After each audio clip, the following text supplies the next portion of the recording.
እንዴት ናችሁ? እግዚአብሔር አምላካችን የተመሰገነ ይሁን። ደህና ናችሁ? አሁን አምልኮ ላይ መጥተን እንደምንቀመጥ ሳይሆን እንደ ተማሪዎች እርስ በርሳችን እየተያየን የምንማርበት ጊዜ ስለሆነ ከኋላ ላችሁ ወደዚህ ነው እና ሰብሰብ በሉ። አይኔ ውስጥ ሙሉልኝ። እዚህ ጋር ነው፣ ወደዚህ ነው። ከፊት ለፊት ወንበሮች ባዶ እንዳይሆኑ አቃብላችሁ ቁጭ በሉ።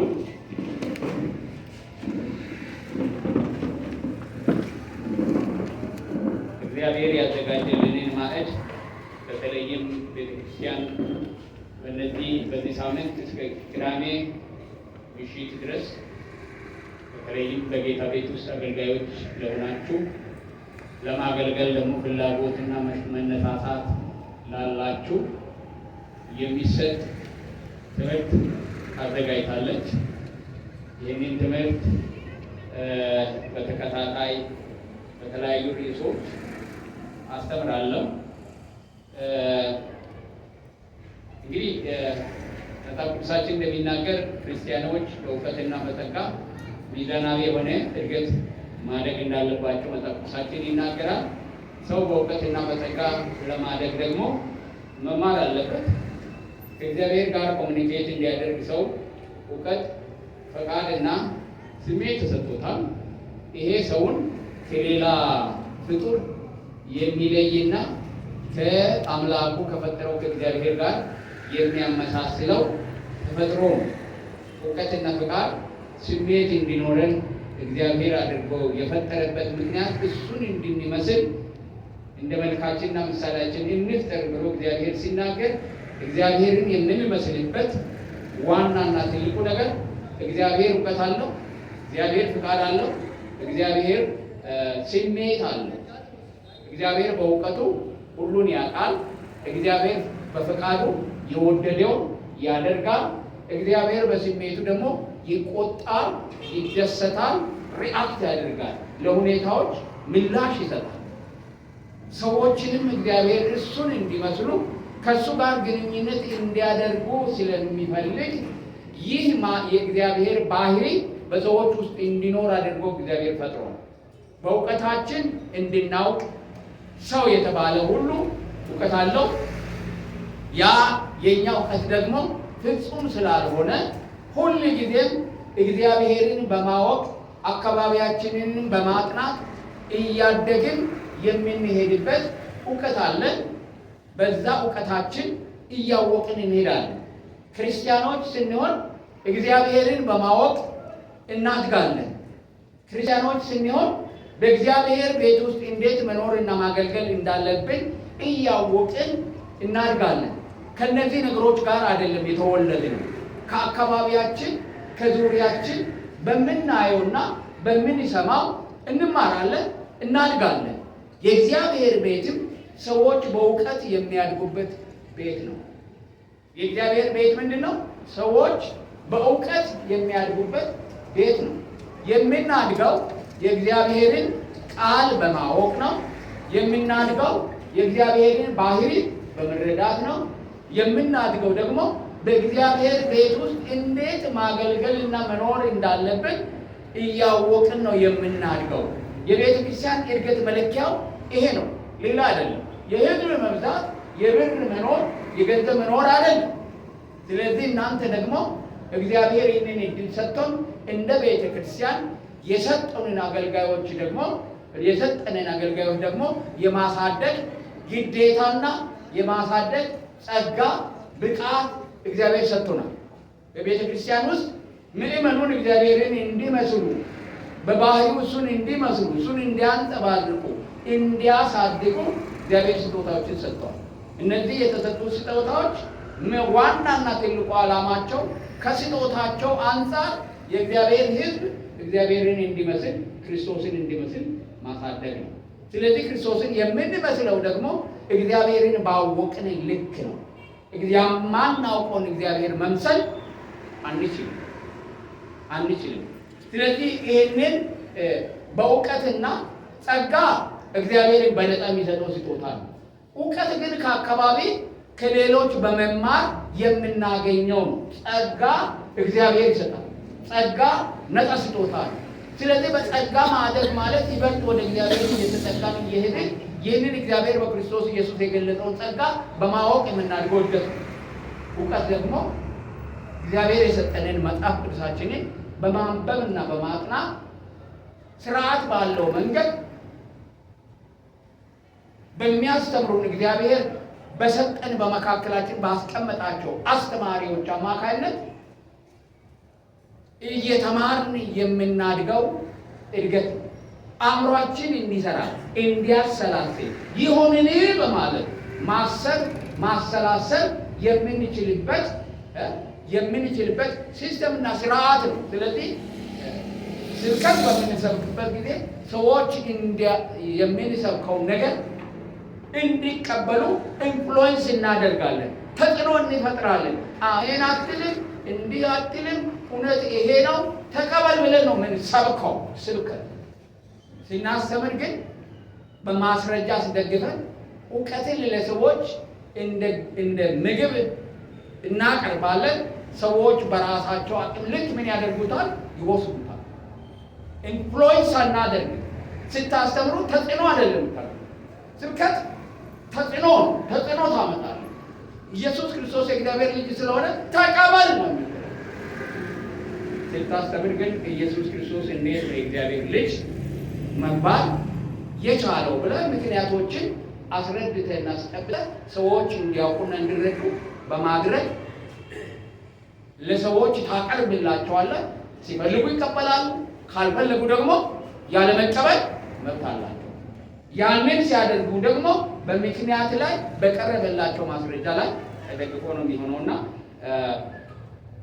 ከዚህ በኋላ እንደዚህ አይነት ትምህርቶች ይቀጥላሉ። ብዙ አስተማሪዎች ስላሉ እናስተምራለን። አሁን መማር የምትችሉበት ደረጃ ላይ ስለደረሳችሁ ወሰራ ያሉ ትምህርቶችን በመስጠት የምናስተምርበት ጊዜ ይሆናል።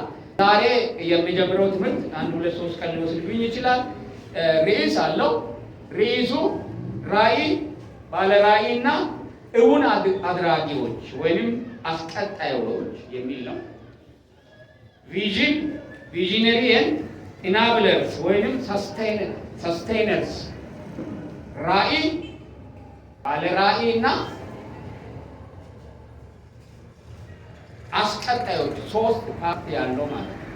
ራዕይ፣ ባለ ራዕይና አስቀጣዮች። ብዙ ጊዜ ስለ ራዕይ እና ስለ ባለ ራዕይ ብዙ ነገር ይነገራል። ግን አስቀጣዮች ራዕዩን ሰስቴን የሚያደርጉ መሬት ላይ ስለሚያወርዱት ነገሮች ብዙ ሰዎች አያስተምሩ። ስለዚህ ነገር ነው የማስተምረው። ይህን የማስተምርበት ምንም ምክንያት አለኝ። ይህንን የማስተምርበት ዋናው ምክንያት የኛ ቤተክርስቲያን አዲስ የተመሰረተች ቤተክርስቲያን ስለሆነች ከሌሎች የምናመጣው ልምድ ስለሌለን፣ ኤክስፒሪየንስ ስለሌለን፣ ከአባቶች ወይም ከዚህ በፊት ሰዎች ካገለገሉበት የምናመጣው ኤክስፒሪየንስ ስለሌለን በተጀመረችበት በዚህ መሰረት ላይ እግዚአብሔር የሰጠን ነገር ምንድን ነው የሚለው ነገር በሚገባ አውቀን ማነው ምንድነው ራዕይ፣ ማነው ባለ ራዕይ፣ ማነው አስፈጻሚ ወይም ሰስቴነር፣ የኛ ስፍራና ቦታ የቱ ጋር ነው፣ በዛ ስፍራ ላይ ሆኜ ምንድነው የማደርገው፣ የኔ ግዴታ ምንድነው የሚለው ምዕመናኖቻችን በሙሉ ወይም አገልጋዮቻችን በሙሉ እንዲያውቁ።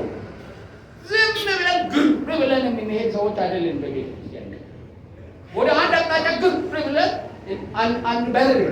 እያንዳንዳችን አስፈጻሚዎች ስንሆን እግዚአብሔር በጸጋ ቦታና ስፍራ ስላለን ያንን ለይተን አውቀን የተሰጠንን ኃላፊነት መወጣት እንድንችል ማን እንደሆነን እንድናውቅ ነው። ማን ነኝ እኔ በዚህ በንጉሥ ቤተ ክርስቲያን የት ጋር ነው የኔ ፖዚሽን፣ ምንድነው ማድረግ የሚችለው የሚለው ነገር በደንብ እንድታውቁ እፈልጋለሁ።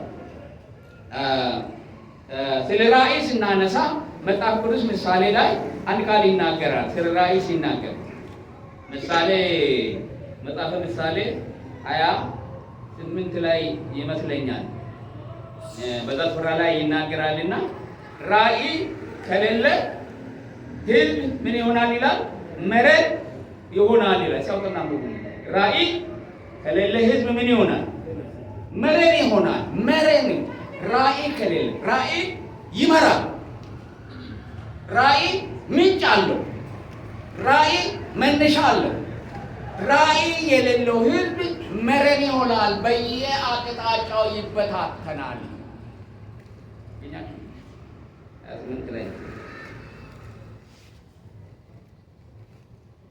ራእይ ከሌለ ምን ይሆናል ይላል? መረን ልቅ ይሆናል። ስለዚህ መረንና ልቅ የሆንን እንዳንሆን ራእያችንን አውቀንና ለይተን መሄድ በሚገባን መንገድ መሄድ እንድንችል ስለ ራእይ በደንብ ማወቅ ያስፈልገናል። ራእይ ሲባል ምን ማለት ነው? ምን ማለት ነው?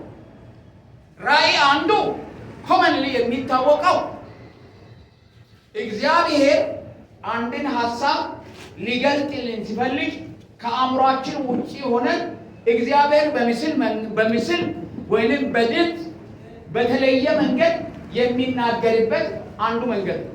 እግዚአብሔር በህልም ይናገራል። እግዚአብሔር በራእይ ለሰዎች ይናገራል። እግዚአብሔር በድምፅ ይናገራል።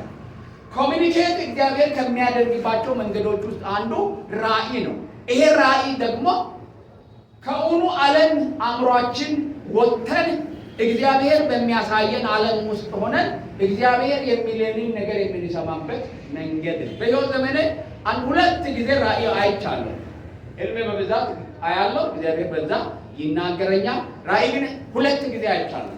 ራእይ ማለት ቆማችሁ ሳትተኙ ወይንም ተንበርክካችሁ በእውኑ ዓለም እያላችሁ እግዚአብሔር ይወስዳችኋል። ከዛ ካላችሁበት ሁኔታ ውስጥ ይወስዳችሁና ያንን ራእይ የፈለገውን ነገር ይነግራችኋል። ከዛ በኋላ ወደ ነበራችሁበት ትመለሳላችሁ። ጸሎት ላይ ሊሆን ይችላል። ብዙ ጊዜ በጸሎት ላይ ሆነን ነው። ጸሎት ኖርማል ጸሎት እየጸለይን እያለን አእምሯችን ከጨዋታው ውጪ እግዚአብሔር ያደርግና ከመንፈሱ ጋር አገናኝቶ ለመንፈሳችን ያንን ሊያሳይ የፈለገውን ነገር ምን ያደርጋል? ያሳየናል። ቪዚብል በሆነ መንገድ ነው የሚያሳየን፣ በሚታይ መንገድ ነው የሚያሳየን እግዚአብሔር። እንደዚህ አይነት ነገሮች አንዳንዴ ተጨንቀን፣ አንዳንዴ ችግር ውስጥ ገብተን፣ አንዳንዴ ተስፋ ቆርጠን በአገልግሎት ውስጥ እያለን ሁሉ ተስፋ በቆረጥንበት ሰዓት ላይ ነው እንደዚህ አይነት ነገሮች ነው። አንድ ጊዜ ወናቆ የሚባል አካባቢ አንድ ህብረት ነበረች። እኔም ወደ አገልግሎት ገና አፍላ ነኝ። ወደ 81 እንደዛ አካባቢ ነው ይመስለኛል፣ 81 82 አካባቢ ይመስለኛል። ወደ አገልግሎት መጥቻለሁና ወደ ቤተ ክርስቲያን ገብቻለሁ እንደናንተ ማለት ነው።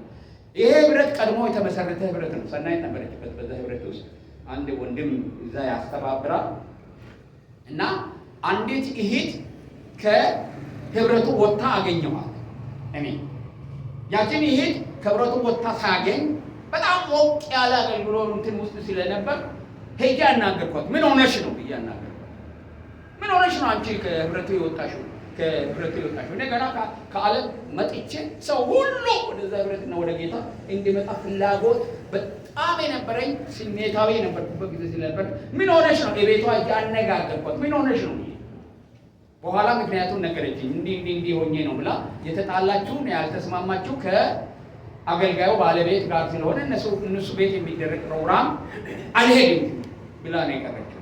አይ ይሄ ነገር ጥሩ አይደለም፣ አንቺ የምትሄጂው ጌታ ጋር እንጂ እሷ ጋር ስላይደለ አልሄድም ብለሽ መቅራት የለብሽም፣ ወይንም የበደለችሽን በደል ተነጋገሩና ፈተሽ ወደ ቤተ ክርስቲያን ነይ አልኳት። በኋላ ይሄ ነገር ይሰማል። የሚሰሙት ደግሞ እነዛው ቤተሰብ ናቸው። የቤተሰቡ መሪ የህብረቱ አስተባባሪ ነው። ተሾመ ደግሞ ገና ነው ወደ ቤተ ክርስቲያን የመጣው። የአገልግሎት ስፍራም የለኝ፣ የሚታወቅም ሰው አይደለም። በኋላ ይሄ ወሬ ይሰማና ምን ይላል ያ አገልጋይ? እሱ ማን ሆነና ነው ሄዶ የሚናገሩና የሚያነጋግራት? ምክንያቱም እሷ ሚስቱን እንደወቀሰች ስለሰማ ያ ነገር ቆርቁሮታልና ማን ሆነና ነው? የቤተ ክርስቲያን መሪ አይደለም፣ አገልጋይ አይደለም። ለምንድን ነው እንደዚህ የሚናገራት? እሱ ማን ሆነና ነው የሚናገራት ብሎ ተናገረ። ያንን እኔ ሰማሁ። ሰምቼ በጣም አዘንኩኝና በጣም ከማዘኔ የተነሳ ዕለቱ እሑድ ነበረ። አምልኮ አልሄድኩም ቀረ። ልክ በአምልኮ ሰዓት እኔ ተንበረከኩ። ሰው ቤት ነው የዛን ቀን እንደውም የተንበር ጓደኛ ነበር፣ ካሳ የሚባል ጓደኛ ነበርና እሱ ቤት ነው ያለው። እሱ ወደ ቤተክርስቲያን ሄደዋል። እኔ ሲለኝ አልሄድም ብዬ ነው እና ተንበርክኬ ገና መሬት ሳልነካ እኔ ተሰወርኩ። እግዚአብሔር በቃ ሰወረኝና አንድ ቦታ ወሰደኝ። በጣም ሰፊ ቦታ ላይ ወሰደኝና ያሳየኝ ራእይ አሳያቸዋለሁ፣ እነግራቸዋለሁ። ወሰደኝና ሳይ የወሰደኝ ቦታ ላይ ሳይ በጣም ምድሪቷን የሞላ አንድ ትልቅ አንበሳ ተኝቷል። ይሄንን ቤት ከዚህ በላይ ያልፋል፣ ተኝቷል። እኔ ከፊት ለፊት ሆኜ ነው የማየው፣ ይታየኛል የተኛበት መሬት። እዛ በተኛበት ቦታ ላይ ደግሞ የዛ የአንበሳው ግልገል በጣም ትንሽ የሆነ ጀርባው ላይ ቁጭ ብሏል። ማን ጀርባ? አንበሳው ጀርባ ላይ ቁጭ ብሏል። አንበሳው አስፈሪ ነው። ከዛ በኋላ እግዚአብሔር አንድ ድምፅ አለ። ይህንን የአንበሳውን ግልገል ለመንካት የግድ አንበሳው ጀርባ ምን መሆን አለበት? መረገጥ አለበት። ማን ነው የአንበሳውን ጀርባ ረግጦ ግልገሉን ሊነካ የሚችል የሚል ድምፅ እኔም ማንም። ከዛም በኋላ ያው አንበሳ ግልብጥ አለና ፊቱን እንደዚህ አዙሮ ቁጭ አለ። ያቺ ግልገል ትመጣና አንበሳው ስር ይቀመጣል። አሁንም ያ ድምፅ መጣ። ይሄንን የአንበሳውን ግልገል ለመንካት በአንበሳው ፊት ሊመጣ የሚችል ማንም እቺ መልስ ይዘው። ከዛም በኋላ ነቃው። በኋላ መንፈስን ሳዳምጥ አንበሳው ጌታ ነው፣ የአንበሳው ግልገል እኔ ነኝ። ስለዚህ እኔን ማንም ሊነካኝ አይችልምና አትፍራ። ወደ አንማይነካ እኔ አለ። በጣም ነው እየገባኝ። በህይወት ዘመኔ ካየኋቸው ነገሮች ሁሉ ጊዜ ተግዳሮት ሲገጥመኝ እሱ ብቅ ብሎኝ ምንም ነገር አልፈራም። የምፈራው ከእውነት መንገድ እንዳልወጣ ብቻ። ሁሉ ጊዜ ከጌታ ጋር ከሆን በምንሄድበት መንገድ ሁሉ ማን አለ? ያ አንበሳው አለ። ማንም በፊቱ ሊመጣ አይችልም፣ ሊገልጸው አይችልም። አንበሳው እሱ አንድ ራእይ። በጣም በርካታ እግዚአብሔር ራእይ ያሳያቸውን ሰዎች ማየት ይችላል። ሌላው ራእይ ደግሞ የራእይ ትርጉም ዛሬ ላይ ሆነን ልንሰራውና ልንደርስበት ያለውን ነገር ማየት ነው። በውኑ ዓለም በሙሉ ነው። ከውኑ ዓለም ሳንወጣ ቅድም ከውኑ ዓለም እግዚአብሔር አስወጥቶ ነው አይደል ያንበሳውን ያሳየን። አሁን ግን ባለንበት እንዲሁ ሆነን በመንፈሳችን እኛ ራሳችን በመንፈሳችን ከእግዚአብሔር ጋር ባለን ግንኙነት ውስጥ ልንሰራ ልናከናውን ያለውን ነገር እግዚአብሔር ከወዲሁ ሲያሳየን ማለት ነው። አልደረስንበት። ሳንደርስበት ግን ልንሰራ ያለውን ነገር እግዚአብሔር ለመንፈሳችን ነው የሚያሳየን። ለዛ እርግጠኞች ነን ያንን እንደምናደርግ። ለምን? እግዚአብሔር ስላሳየን። ስለዚህ ራእይ የምንለው ተጨባጭ የሆነ ዛሬ ያልተገለጠ ነገ ግን ልንሰራ የምንችለው እግዚአብሔር ለመንፈሳችን የሚያሳየን ነው። ከዚህ ሆነን ከፊት ለፊታችን በሕይወታችን ውስጥ ልንሰራ ያለው ነገር እግዚአብሔር ሲያሳየን እሱ ምን ይባላል? ራእይ። ምን ይባላል? ራእይ ይባላል። ራእይ ይሄ ነው። ስለዚህ ሰዎች እግዚአብሔር ራእይ ሰጠኝ ሲሉ ከፊት ለፊት ሊሰራ ያለውን ነገር ምን አደረገኝ? አሳየኝ ማለት ነው። እግዚአብሔር ይህንን በመንፈሳዊ ዓለም ውስጥ በጌታ ቤት ውስጥ ልንሰራ የምንችለውን ብቻ አይደለም። በዓለም ውስጥ እግዚአብሔር ይህንን ዓለም ለማስተዳደር እና ለመምራት ለሚያስነሳቸው መሪዎች፣ ዓለማዊ መሪዎች ሳይቀር ሕዝቡን እንዲያገለግሉ ለሕዝቡ ጥቅም እንዲያውሉ በውስጣቸው ገና እነሱ ከልጅነታቸው ሳይነሱ በውስጣቸው የሚያስቀምጠው በጎ ነገር ነው ይሄ ነገር። ስለዚህ ያ ምን ተብሎ ይጠራል? ራእይ ተብሎ ይጠራል። በመስሪያ ቤት አንድ ሰው ሲሾም በተሾመበት ቦታ ላይ ውጤታማ ስራ ሰርቶ ማህበረሰቡን እንዲለውጥ ለማህበረሰቡ ጥቅም የሆነ ነገር አሁን ግን የማያየው ግን ሊሰራ የሚችለው ነገር እግዚአብሔር በውስጡ ሲያኖርና ያንን ሲያሳየውና ለዛ ላየው ነገር እርግጠኛ ራእይ መሆኑን የምታውቁ 100% በላይ እርግጠኛ ትሆናላችሁ። ለምን እርግጠኛ እንደሆናችሁ አታውቁትም። እግዚአብሔር ግን ምን አድርጓል? በውስጣችሁ ይሄን አስቀምጧል። የሚታዩት ነገር እናንተ አሁን ካላችሁበት ሁኔታ ሁሉ ፈጽሞ ሊገናኝ የማይችል ይሆናል። አንድ ሕፃን ልጅ 6ኛና 5ኛ ክፍል ላይ ሆኖ ነገ አገርን እንደሚመራ እግዚአብሔር ራእይ ሊያሳየው ይችላል። ያ ሰው እግዚአብሔር አገርን እመራለሁ ብሎ ሲናገር ሰው ሁሉ አፉን በጥፊ ሊያጮለው ሁሉ ይችላል። እሱ ግን ምን ሆኗል? አይቷል። በህይወት ዘመኑ ያ ነገር ሆኖ በህይወት ያለ ሰው ያን ይችላል። ልክ እንደዚሁ በቤተ ክርስቲያንም ውስጥ እግዚአብሔርን ስናገለግል በእግዚአብሔር ቤት ውስጥ ስንኖር ልንሰራ የምንችለውን ነገር የሚገባንን ነገር እግዚአብሔር ከወዲሁ ምን ያደርጋል? ያሳየናል። ያሳየን ነገር ደግሞ ለእኛ እርግጠኛ ነው። እርግጠኛ ነን። አንድ ጊዜ አንድ ጓደኛ አለኝና በዓለም ላይ ሆነን የተዋወቅነው እሱም ወደ ጌታ መጣ፣ እኔም ወደ ጌታ ከአንድ ላይ መጣ። እኔ ትንሽ በመንፈሳዊ ነገር ከሱ ቀድሞም ስለነበረኝ እርሾው ወደ ዓለም ከመሄደ በፊትም እርሾው ስለነበረኝ በሰል ብያለሁ እና ሁል ጊዜ ከዚህ ሰው ጋር እንነጋገራለን። የምንነጋገረው ስለ መንፈሳዊ ነገር ነው።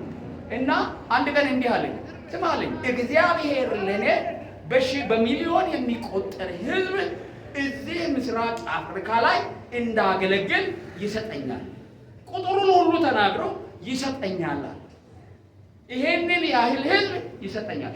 እሱን ደግሞ የማገለግለው እዚህ አገር ሆኜ ሳይሆን አሜሪካ ላይ ቁጭ ብዬ ማገለግለው አይደለም። እሱ አሜሪካ ላይ ቲቴ አስተማሪ ነው። የዛን ጊዜ ጫት እየቃመ ሲጋራ እየጠጣ ለሰዎች ጫት እያመላለሰ እንደ ታክሲ እየተመላለሰ የኖረ ሰው ሁሉ አይደለም የእግዚአብሔር ቤት ውስጥ መጥቶ ሊለወጥ እና ይሄን ሊሰራ ሰው ይሆናል ብሎ የማያስበው ነው። ግን ለእኔ ይሄን ሲናገረኝ ሰማሁት። እኔ ሰማሁትና ጻፍና ዝም ብለህ አስቀምጣለሁ። እሱ ልጅ አደገ፣ እግዚአብሔር በር ከፈተለት፣ ወደ ናይሮቢ ሄደ። ሊሄድ የሚችል ሰው አልነበረም፣ ዘመድ የለውም፣ ቤተሰብ የለውም። ወደ ናይሮቢ ሄደ፣ ትምህርት ተማረ። ናይሮቢ ያለ ደግሞ ከሌሎች ሰዎች እዛ ካሉት ወንድሞችና እህቶች ጋር ተገናኘ፣ አገልግሎት ጀመረ።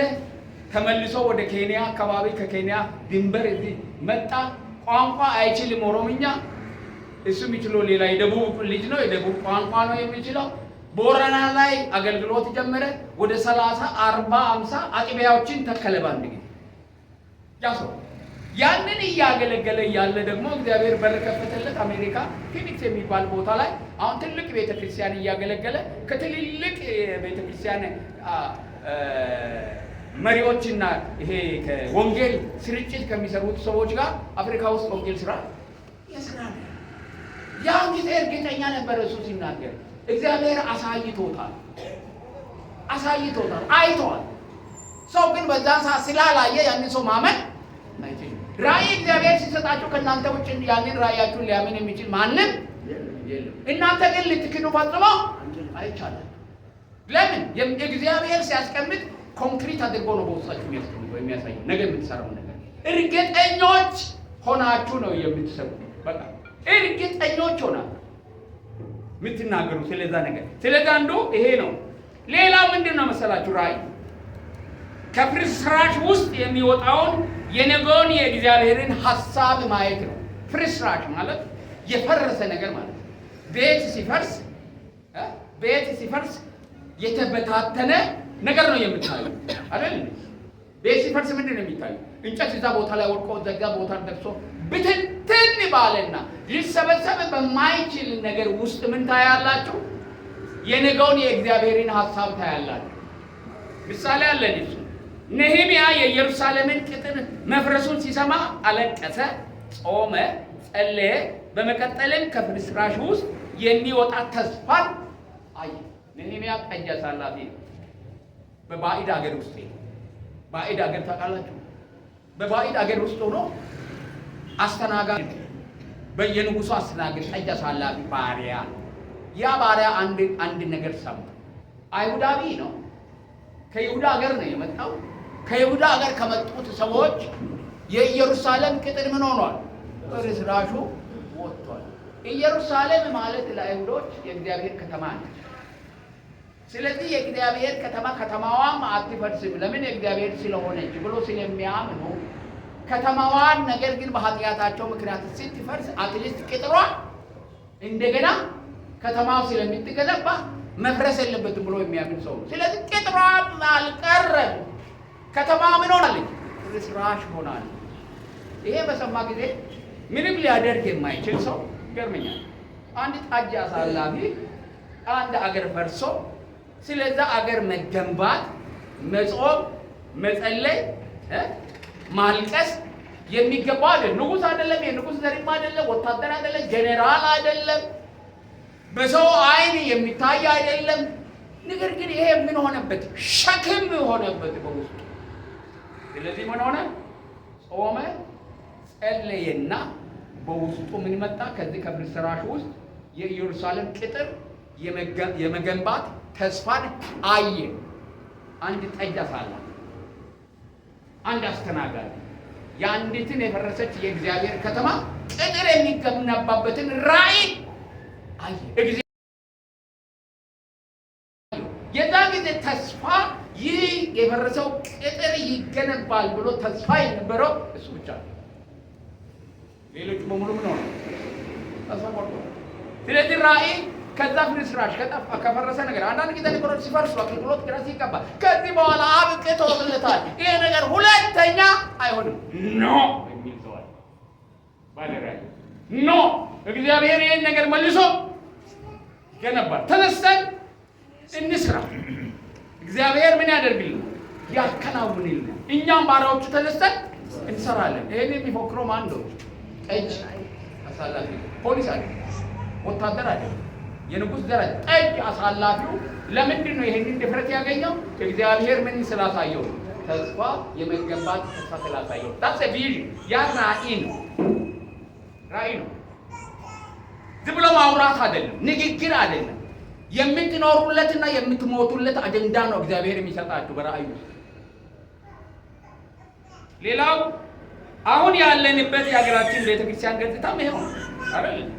ተስፋ የቆረጥን ሰዎች ነን በአብዛኞቹ የቤተክርስቲያን ሁኔታ ውስጥ። እኔ ራሴ ተስፋ ቆርጣለሁ። እኔ ተስፋ ያለኝ እዚች አጥቢያ ቤተክርስቲያን ውስጥ ብቻ ነው። ልንገራችሁ አንዱ ነው እዚህ ጋር የሚሆነውን ነገር የምንታገለውን የምናስተካክለው ነገር ስለማይ ምን አለኝ?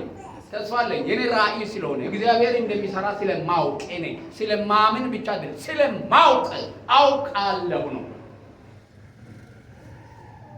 ወጣ ብዬ ስለሌላ ቤተክርስቲያን ሳስብ እደነግጣለሁ። እነዚህ ሰዎች ወደ እውነት መመለስ ይችሉ ይሆን? እነዚህ የወረሯቸው ነገሮች ተስተካክሎ ሰው የእግዚአብሔርን እውነት የሚኖርበት ሁኔታ ይመጣ ይሆን? ትልልቅ ሂውጅ የነበሩ አብያተ ክርስቲያናት ለወንጌል ሕይወታቸውን የከፈሉ ለወንጌል ሕይወታቸውን የሰጡ ኑሯቸውን የሰጡ እንዴት ተስፋ የሚታዩት ዓለማዊ ባህሪ ወርሷቸው የዓለም መናኸሪያ ሆነው የብርና የወርቅ የዝናና የክብር ሽሚያና ጦርነት የሚካሄድባቸው ሜዳ ሆኖ ሲታዩ ተስፋ እንደምን አትቆርጡ? ተስፋ የሚያስቆርጥ ነገር ነው አይደል? ስለዚህ ያለችበት ቤተክርስቲያን ይሄን ትመስላለች። ምናልባት በቤተክርስቲያኑ ስላልኖራችሁና እውነተኛው ቤተክርስቲያን መልክ ምን እንደሚመስል ስላላያችሁ አሁን ያለው ሁኔታ ኖርማል ሊመስላችሁ ይችላል። አጥኖ አዲስ ኪዳን ነው ቤተክርስቲያን ምን እንደምትመስል፣ አጥኖ ሐዋርያት ሥራ ቤተክርስቲያን ምን እንደምትመስል እዛች ቦታ ላይ ታያላችሁ። ከዚህ ተስፋ የተነሳ ነው ዘጋ ያስቀምጥ ነው። ምን ይላል? የሐዋርያት ሥራ መጽሐፍን ፈለግን መከተል። የሐዋርያት ሥራ ውስጥ ምንድን ነው ያለው? ልንከተል የሚገባው በወንጌል ስርጭት እግዚአብሔርን በማምለክ በቅድስና በጽድቅና ቅድስና በመኖር ለወንጌል ራስን አሳልፎ ሕይወትን መስጠት። እነዚህ ፈለግና ምሳሌዎች ናቸው። ያንን እዛ ጋር ሄደን ካላየን በስተቀር ዛሬ ያለችው ቤተክርስቲያን እውነተኛ የቤተክርስቲያን ገጽታ ልታሳየን አትችልም። ዥንጉርጉር ስለሆነ ያኔ ነህምያ በነበረበት ጊዜ የኢየሩሳሌም ፍርስራሽ የሚመስለውን ነገር ዛሬ ቤተክርስቲያን ትመስላለች። አንዳንዶቻችሁ እዚህ እያመለካችሁ የቆያችሁ ሰዎች የሆነ ቦታ ላይ ሄዳችሁ አምልካችሁ መጨረስ የማትችሉበት ሁኔታ ሁሉ ሊፈጠር ይችላል። መሀል ላይ አቋርጣችሁ የሚገኙበት ሁኔታ ሊፈጠር ይችላል።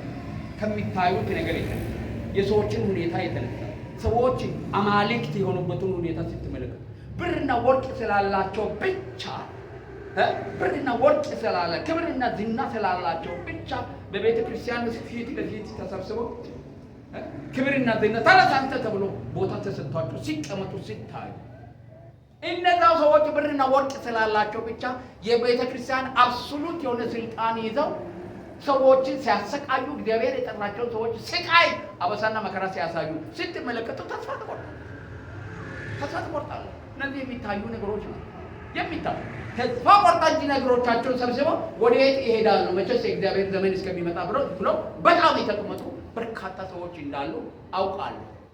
ምንም ሳይጎላቸው ገንዘብ ሳይጎል ብርና ወርቅ መጣ። መንፈስ ቅዱስ ከሰዎች ሕይወትና ከቤተ ክርስቲያን ወጣ። ዓለምና ቤተ ክርስቲያን ተመሳስላ የጨረችበት ዘመን ቢኖር አሁን እግዚአብሔር ባለ ራእዮችን ከዚህ ሆኖ ማየት የሚችሉትን እያንዳንዱን አጥቢያ እያንዳንዱን ዲኖሚኔሽን የሚያድስና ወደ እውነት የሚመልስ ሰዎችን እንዲያስነሳና ራእይ እንዲሰጣቸው ሊጸለይ ከተገባ ከዚህ ጊዜ የበለጠ ፈጽሞ የለም። እግዚአብሔር የተመሰገነ ይሁን። እግዚአብሔር ደግሞ አዳሽ ነው። ኢየሱስ ክርስቶስ እኮ ነው ቤተክርስቲያንን ለመጀመሪያ ጊዜ ያደሰው አይደል? መጽሐፍ ቅዱሳችን ውስጥ ራእይ ላይ ሄዳችሁ ምዕራፍ 1 2 እና 3 ስትመለከቱ ኢየሱስ ሲያድስ ነው የምትመለከቱ። መልእክት ልኮ እያንዳንዷ የወደቀችው አጥቢያ ሌላ ነው። የእግዚአብሔር ዓላማ ከአጥቢያ ቤተክርስቲያን ጋር ነው። ብዙ ሰዎች ቤተክርስቲያን ለማደስ ሲፈልጉ መዋቅርና ስትራክቸር ይፈልጋሉ። በስትራክቸር በዲኖሚኔሽን ቤተክርስቲያን አትታለች። ቤተክርስቲያን ብሎ እግዚአብሔር የሚያውቀው ሎካል ቸርች ሰው ያለበት ቦታ ነው። እዛ ቦታ ላይ ነው የእግዚአብሔር መንፈስ ያለው። እዛ ቦታ ነው የእግዚአብሔር ስራ የሚሰራው። ከዛ ጀምሮ ነው ሌሎችን እየወረሰ የሚሄደው። እዛ ቦታ ላይ ደግሞ ዋጋ ስለሚያስከፍል የተሻልኩ ሰው ነኝ፣ የተማርኩ ሰው ነኝ የሚል ሁል ጊዜ የተደላደለ መዋቅር በራሱ እየፈጠረ ከእግዚአብሔር ሐሳብና ፍቃድ እየሄደ ክብርንና ዝናን እየፈለገ ስለሚሄድ የማድረስ እድል እንኳን ፈጽሞ ሊኖረው አይችልም። ስለዚህ ታድሶ የሚጀምረው የት ነው? ሎካል ቸርች ላይ ነው። አዳሽ ደግሞ ማን ነው? ኢየሱስ ክርስቶስ ነው። ኢየሱስ ያድሳል። አዳሽ ነው። የሚያድስ ራእይን ይሰጣል፣ ያስነሳል። ያስነሳቸው ደግሞ ጨካኞች ናቸው። ለዛ ራእይ ወለም ዘለም አይሉም። ጌታ ያሳየን መንገድ ይሄ ነው ብሎ ነው የሚለው። ሙሴን እንደሱ አይደል እንዴ? ባሳየው መንገድ ምን ስራል?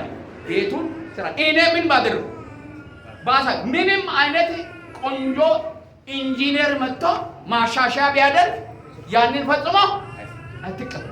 እኔ ግን ባሳየው ምስልና መንገድ መሰረት ስራ። ባራራዮች እንደሱ ናቸው። ስለዚህ ከሰዎች ጋር ይጋጫሉ። ያሉ የሚያዩ ሰዎች ጉድለትን የሚመለከቱ ባዶነትን የሚመለከቱ ይሄን እንዲህ ብታ ኖ ጌታ ላለኝ እሱ ያለኝ በዚህ መንገድ አንድ ባራራይ ሰው ጋር ሰርቻለሁና እጅግ በጣም አስቸጋሪ ሰው ነው። አስቸጋሪ ነው።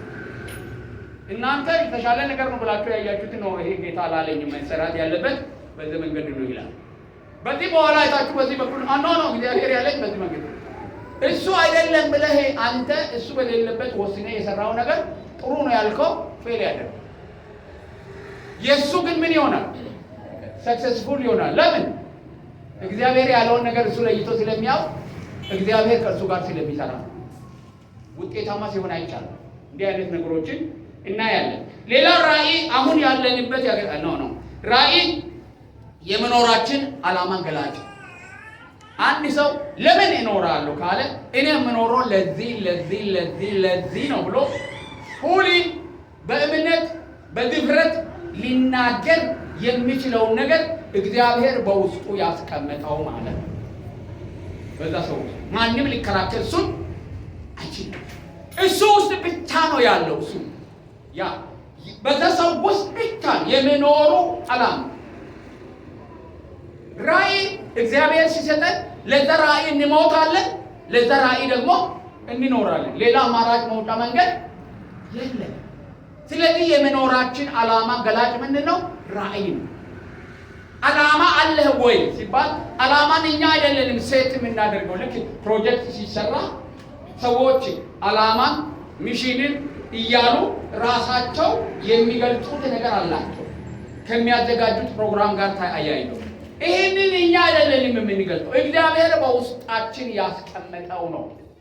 የማይሻሻል ሞዲፋይ የማይደረግ የምንሞትለትና የምንኖርለት ዓላማ አላችሁ ወይ? የምትሞቱለትና በሕይወት ከኖራችሁ የምትኖሩለት ዓላማ አላችሁ። ከዚህ ትምህርት በኋላ እግዚአብሔር በውስጣችሁ ያለውን ራእይና ዓላማ የገለጠላችሁ ትረዳላችሁ። በእርግጠኝነት ልነግራችሁ ይችላል።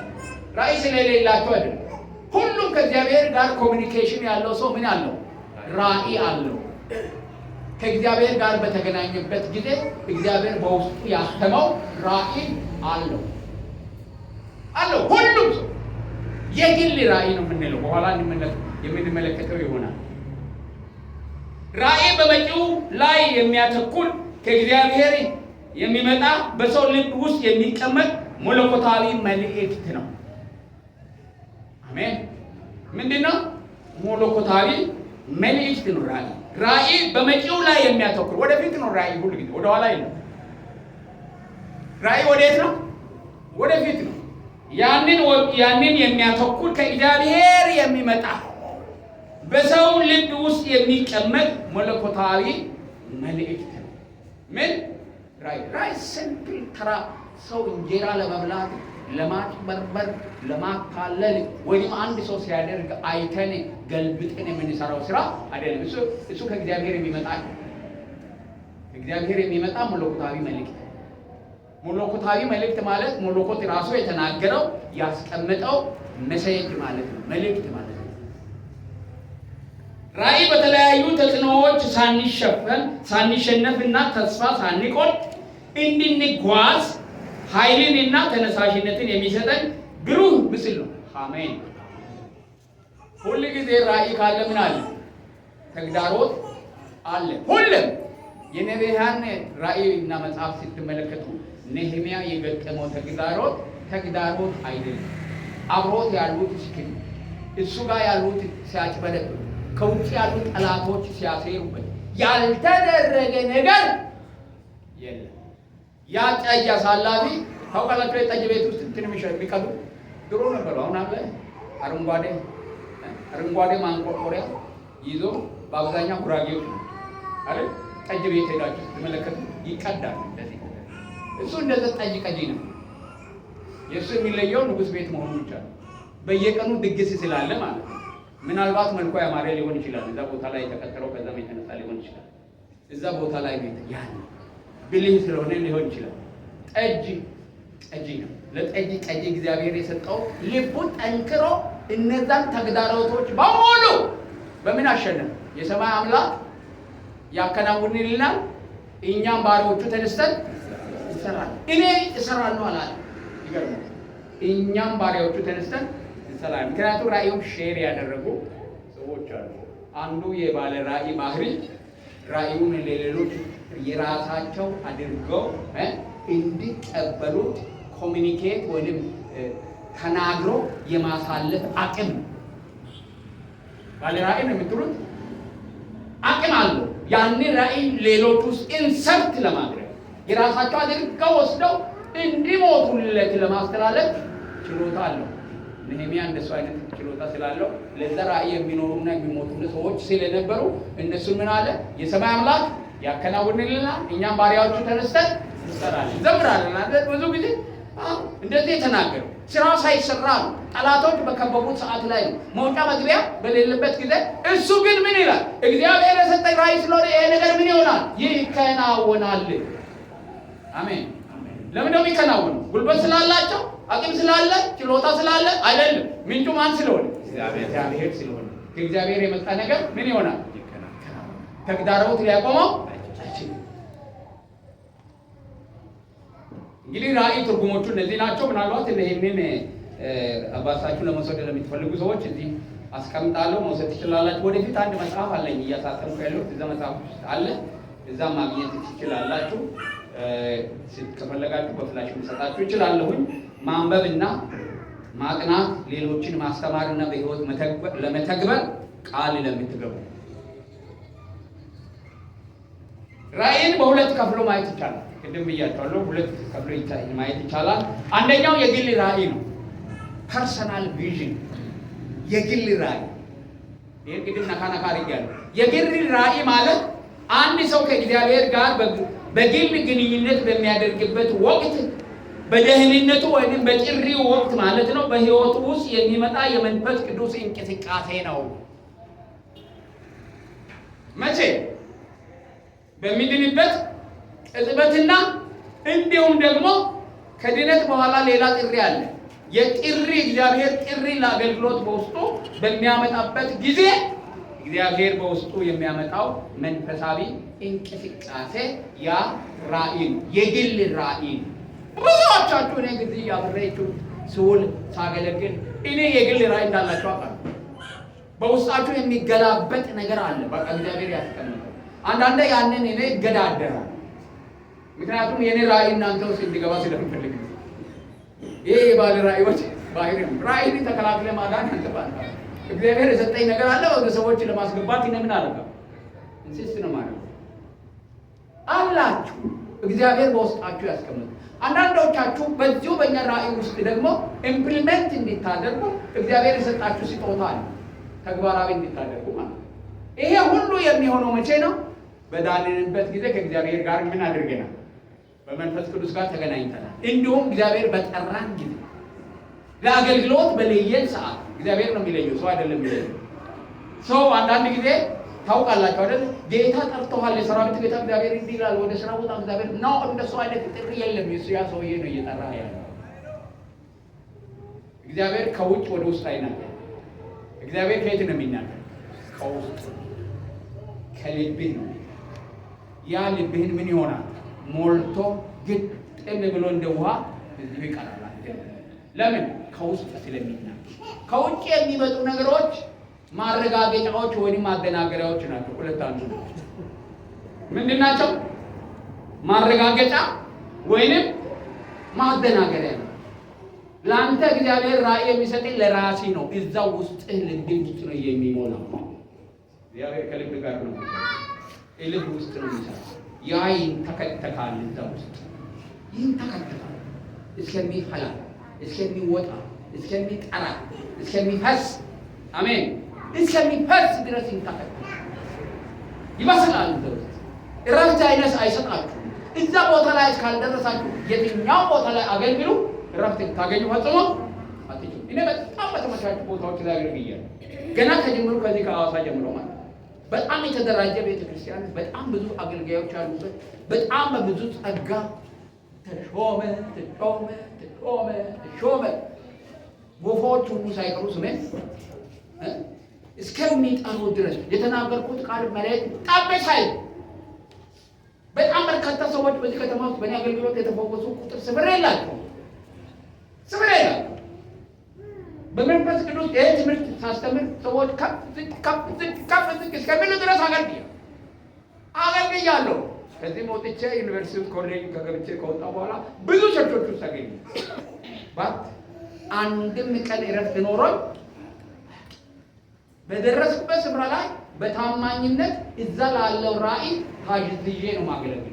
አንዳንድ ቦታዎች እኔ የማላምንባቸው እኔ የማልቀበላቸው አሰራሮች ሁሉ የነበሩበት ነው። ዛሬ ከፓስተሮች እና ከወንጌላውያን ጋር ሲነጋገር ይህን ምሳሌ አንስቻለሁ። አንድ ቦታ ላይ አንድ የታወቀ ኢትዮጵያ ውስጥ የታወቀ ጥሩ ቤተክርስቲያን አገልጋይ ጋር አገልግያለሁ እና በዛች ቤተክርስቲያን የዛ ሰው ራእይ በቤተክርስቲያን ውስጥ ፓስተርና ቦርድ እንጂ ሽማግሌዎች ሊኖሩ አይገባም ብሎ በመተዳደሪያ ደንቡ በሚገባ ጽፎ አስቀምጠው ምን የሚያደርግ ነው? የሚያገለግል ጥሩ ቤተክርስቲያን ያለው ጥሩ አገልጋይ ነው፣ ጥሩ የታወቀ ሰው። ይህንን ያደረገበት ዋናው ምክንያት ቀድሞ ሲያገለግል በነበረው ቤተክርስቲያን ውስጥ ሽማግሌዎች በደል ፈጽመው ስላስመረሩት። ስለዚህ ያ ሁኔታ እዚህ ቤተክርስቲያኑ ጋር እንዳይመጣ ምን ያደረገ? ያንን አቮይድ አደረገ። 4 ዓመት ነው 5 ዓመት ከዛች እንደዛ ከምታምን ቤተክርስቲያን ጋር አገልግሏል። ያ እምነት የኔ ግን በዛ ምክንያት ይሄን ትክክል አይደለም እያልኩ የነበረውን ሳምስ አይደለም ይኖር በታማኝነት ለዛች ቤተክርስቲያን ሳገለግል ነው እግዚአብሔር በቃ ውጣ እስከሚለን ድረስ የኔ እግዚአብሔር ውጣ የሚል ነው። የሆነ ሰዓት ላይ ሲደርስ ይበቃሃል ውጣ ይላል። ይሄ ዘዋሪ ይሉኛል አንዳንድ ጌታ ነው ለሰለ ስሜማ አሁን ትንሽ በቶት ተዋችሁ ይላል አለ ታሰለ ነው የምትከተሉት እኮ ትንሽ በቶት የሆነ ነገር ካደረጋችሁ ትተው ትተው መሄድ ነው ብቻ አይደለም። ኢየሱስ ትተው ይላል ከሱ ነው የተማረው። ትተው ይልካል ግራ ቀኝ የለም ለምን አይሞላም? ይሄ ሁሉ ነው በምን ግጥም ብሎ እግዚአብሔር ካለ ይላል። እግዚአብሔር በቃ ካለ ይቀመጣል። አንዳንድ ጊዜ ኮንትሮቨርሻል ትሆናላችሁ ሰዎች በቃ ግራ ይጋባሉ እና ምክንያቱም አንዳንድ ሰዎች እግዚአብሔር ያልተከላቸው ቦታ ላይ ስለሚተክሉ እግዚአብሔር ቦታ ማይነው እንደ ዛፍ እዛው ነው ሲቀር እዛው ሆኖ ይቆማል፣ እዛው ይሞታል። እንደ ዛፍ ይበሰብስና ስሩም ጭምር እዛው በስብሶ ይቀራል። እኔ ዛፍ አይደለም ዛፍ አይደለም። እግዚአብሔር ወደሚመራን ቦታ እንሄዳለን። እኛ እግዚአብሔር የጠራን ሰዎች እዚህ ቦታ ላይ የመጡ ሰዎች ሳይመቻቸው ቀርተው አይደለም እንጀራ ፍለጋ የመጡት አገልጋይ በጣም የተመቻቸ ቦታ ላይ በጣም ፍሬያማ የሆኑ እግዚአብሔር ናቸው። እዚህ ቦታ ላይ ግን እግዚአብሔር በቃ ካለ ምንድን ነው በቃ ራእይንና እግዚአብሔር መስማት ከለመዳችሁ እጅግ በጣም አስቸጋሪ ነው። ዝም ብላችሁ መኖር አትችሉ። ስለዚህ ሄዳለሁ ምን ሊላችሁ ፈልጌ ነው። አንዳንድ ጊዜ እግዚአብሔር የራሳችሁ ራእይ እስከሚሰጣችሁ ድረስ እረፍት ይላል። ወንደር ታደርጋላችሁ ከቦታ ወደ ቦታ በህይወት ዘመኔ እንኳን እያገለገልኩት በዚህ ራእይ እናንተ የምታሳርፉ ስለሆናችሁ አይደል። ራእዩ ግን የሚያሳርፍ ስለሆነ እግዚአብሔር ይመስገን። አንተ ሌላው ነው ምን መላእክት ተኑ ይጠበቃል አይጠበቅም? ይጠበቃል ይላል አይደል? ግን ለምንድን ነው ፈር ብዬ ማገለግል?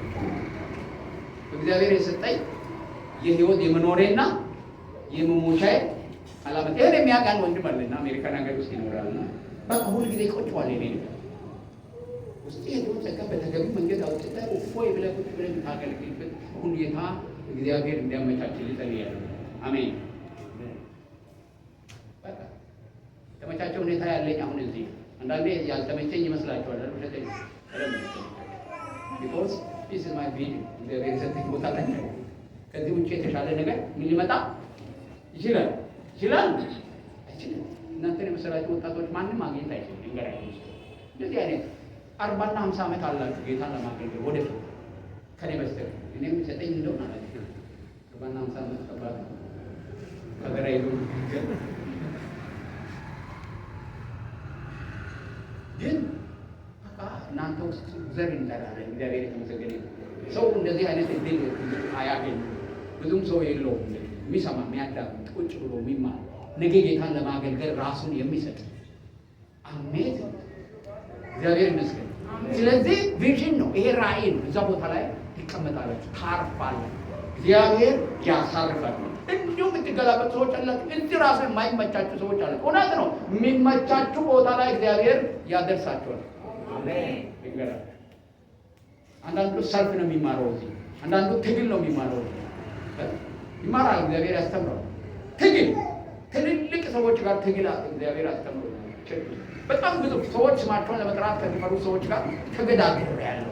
ሕፃን ልጅ ሆኜ 35 ዓመት ምናምን በጣም ሂውጅ ችግሮች አጋጥሞኝ እግዚአብሔር ዕለት በዕለት የሚሰራውን እየነገረኝ ፈትቻለሁ።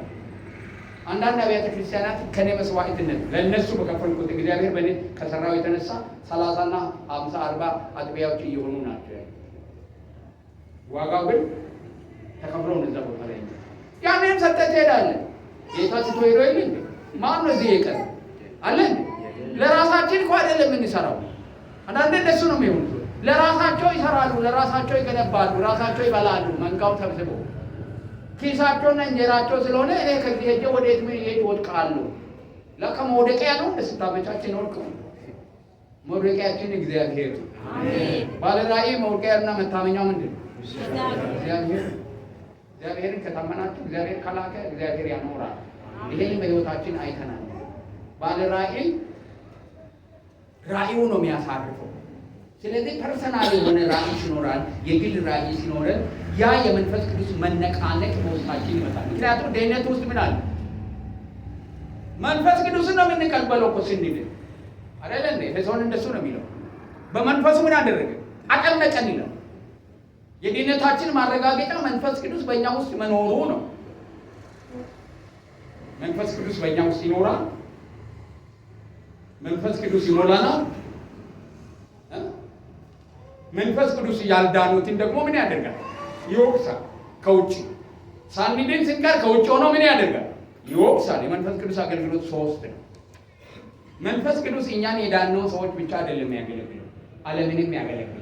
ወደ ክርስቶስ እንዲመጡ ምን እያደረገ? እየወቀሰ ወንጌል የነገርናቸውን ወደ አእምሯቸው ያመጣ መንፈስ ቅዱስ እኮ ነው የሚያደርግ። እረፍትን ይነሳል። ከውጭ ሆኖ ነው የሚወቅሳቸው። ይወቅሳል። ስለ ኃጢአት፣ ስለ ጽድቅ፣ ስለ ክርስቶስ፣ ስለ ዳግም ምጽአት ምን ያደርጋል? ይወቅሳል። መተኛት አይችሉም። በስመ አብ ወወልድ ወመንፈስ ቅዱስ ይላል።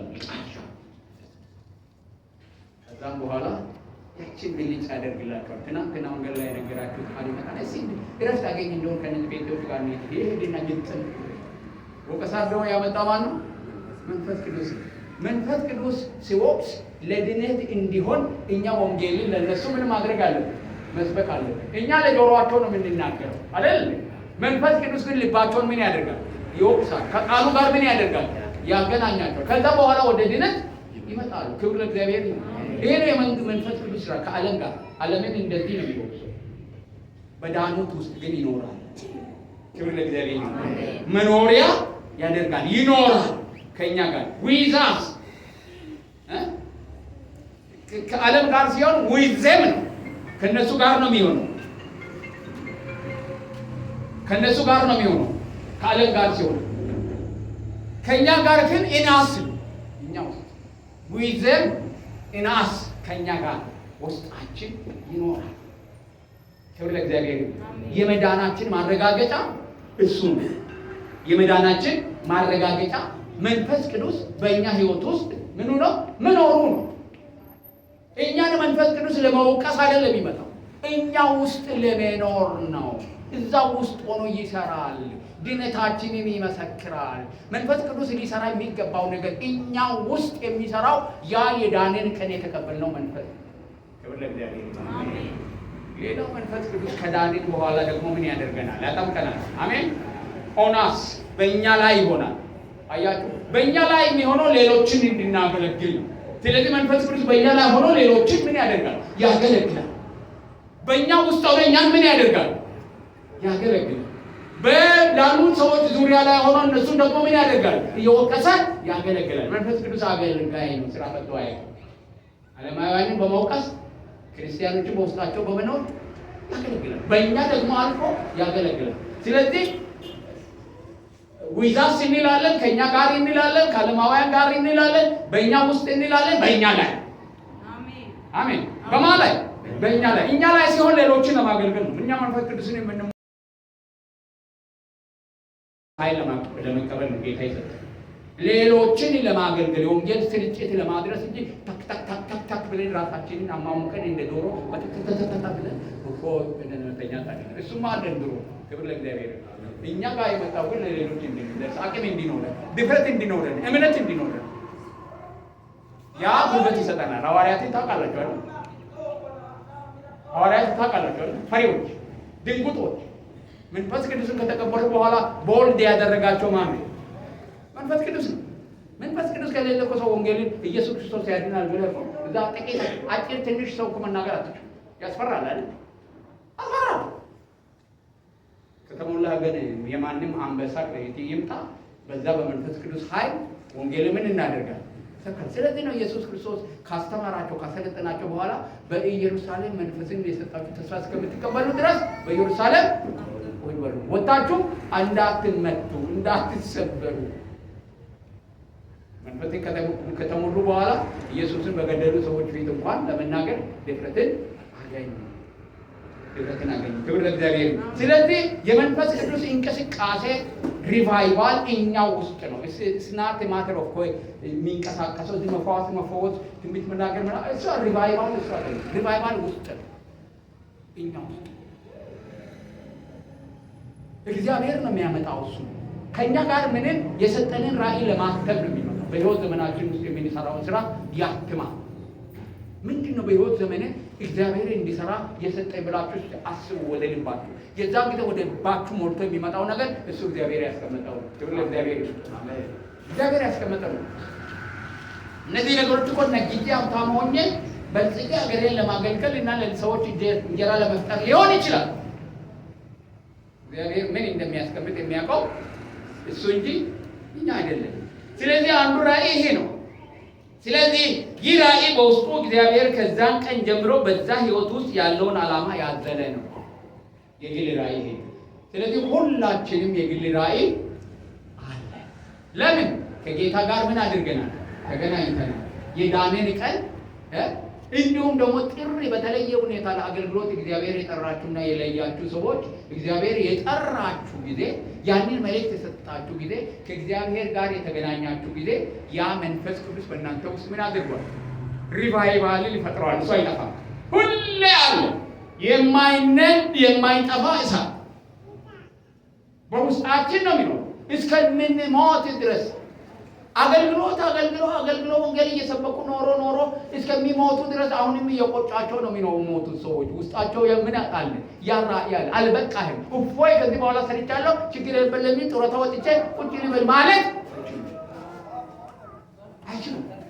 ለምን? ሙቭመንት አለ በውስጣቸው። ምን የሚያደርግ እንቅስቃሴ አለ በውስጣቸው። ያ እግዚአብሔር የለኮሰው እሳት ነው። ምን ያደረገው? የለኮሰው ሪቫይቫል ነው። ሙቭመንት ነው። አንዳንድ ጊዜ ግራ ያጋባቸዋል። አንዳንድ ሰዎች ታክ ይላሉ አሉ፣ በየቦታው አሉ እንደዛው። ሌሎች ቆሞ በሚያዩበት ጊዜ ይሄ ሰውዬ ሊታይ ስንት ታወጣለታለህ? እሱ እኮ ውስጡ ያለው አላሳደግ ብሎ አላሳደግ ብሎ። ስለዚህ አንዳንድ ጊዜ እግዚአብሔር ልባችሁ የሞላው ነገር አትበሩ። ውጫዊ ነገርን አትይ። እግዚአብሔር ነው እያንቀሳቀሰ ያለውና በዛ አቅጣጫ ስትንቀሳቀስ ምን ይሆናል? ፍሬ ታፈራለህ። ይሄ ፐርሰናል ቪዥን የሚባለው የግል ራእይ። ሁለተኛው የጋራ ራእይ ነው። ኮርፖሬት ቪዥን እንለዋለን። የጋራ ራእይ የመጀመሪያ የግል ራእይ እግዚአብሔር ከኛ ጋር ከእያንዳንድሽ ጋር እዚህ ቦታ ያለህ ጋር አንዳንዶቻችሁ እግዚአብሔር እኮ ትንሽ ነገር ቦታ እንደው እግዚአብሔር በዚች ቤተክርስቲያን አሳድጎኝ ይሄንን እንደው ፕሮግራም እንዲመራ እግዚአብሔር ያድርግ እንደው በመራው ጌታ ሆይ ፕሮግራም እንዲመራ ሰዎች ምትሉ ሰዎች እዛስ ከቲም የመጣ አይደለም። እግዚአብሔር ነው ወስያስ ትንሽ ተራ ነገር ነው ብላችሁ እግዚአብሔር ነው እንደዚህ የሚያሳድግህ መንገድ ወደ ዋና ወደ ጠራ ስፍራ የሚወስድህ መንገድ ነው። አገልግሎታችን እድገታችን ፕሮግሬሲቭ ነው። እያደገ ነው። በአንድ ጊዜ በግ ብሎ የሚታይ አይደለም። በግ ብሎ የሚመጣ አይደለም። ፕሮግሬሲቭ በሂደት ልክ እንደ መጽሐፍ ስናነብ አንዱን ገጽ ጨርሰን ሌላውን ገጽ ስንገልጥ ሌላ ነገር ነው። ሌላውን ገጽ ህይወታችን እና ከጌታ ጋር ያለንም አገልግሎት ይሆን አንዱ ቦታ ሲያስቀምጠኝ ታማኝ ስንሆን ሌላ ገጽ ይከፍታል። ክብር ለእሱ ይሁን። ያን እዛ ቦታ ላይ ታማኝ ስትሆን ሌላ ገጽ ይከፍታል። እያለ በህይወቴ ለዘላለም የምትኖርበትን ራእይና ስፍራ ላይ እግዚአብሔር ያደርሳል። እነዛ የምትሄድባቸው መንገዶች በሙሉ የስልጠና መንገዶች ናቸው። አትሽፉ። አንዳንድ ስልጠና እግዚአብሔር ሲሰጣችሁ ወስዶ በሆኑ ጨካኝ ሰዎች ስር አድርጓችሁ ሲያሻችሁ አትሽፉ። ያ እየተሰራ ነገ ለምትሰራው ስራ በውስጥ ያለውን እሾክና ሜከላ እግዚአብሔር የሚነቅልበት ቦታ ነው። ያንን ካልተደረገ ልትሰራ ፈጽሞ አትችሉም። እስራኤልን እግዚአብሔር በመከራ ውስጥ ነው የሰራው። ኢየሱስ ክርስቶስ ከእስራኤል አይደል የመጣው? መጽሐፍ ቅዱስ ከእስራኤል አይደል የመጣው? ያ ህዝብ ግን ያየው መከራ ያየ በምድር ላይ ሰው የለም።